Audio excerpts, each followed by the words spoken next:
So today I wanted to talk a little bit about Siege. Earlier today, most popular YouTuber in Rise of Kingdoms made a video, and he made some comments about Siege that are just blatantly wrong. So I wanted to demystify it and kind of give you facts about Siege. There's a common misconception that people think Siege is very overpowered. It's breaking the game and things like that. It is not the case, trust me. And first of all, if you want to talk about Siege, you should have some experience using the Siege in KVK. Like, if you never used it, and you just feel how they work at their best case scenario, it is not the representative of the entire Siege experience in Rise of Kingdoms.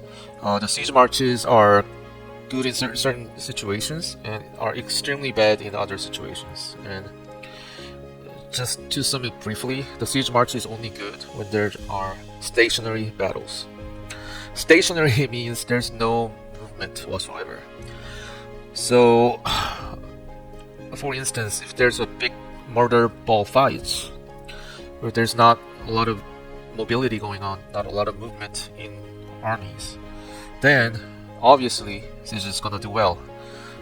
But if there's a lot of smaller fights where you are moving back and forth between two different sides, then Siege sucks. Siege sucks in Ark of Osiris because there's a lot of movement going on. You're not gonna just sit there and pew pew. You have to move to get objectives, get Ark of Osiris, gather, points and things like that. So as long as the Siege has this mechanic, it's not gonna be overpowered. And the mechanic that I'm showing you is here. It takes 7 seconds to set up the Siege. So as long as this is present, there cannot be dominance in the Siege marches. And it takes 8 seconds to disengage. So what I mean by this is that this is a big downside of Siege, where you cannot just kite and attack. You have to spend 7 seconds to set up the march and 8 seconds to disengage. So people that are saying Siege is overpowered is just experiencing only one side of the battle where Siege excels at. Siege sucks when there are smaller battles with a lot of movement. And especially in smaller kingdoms, there are not that many big murderable fights. There are not that many stationary fights.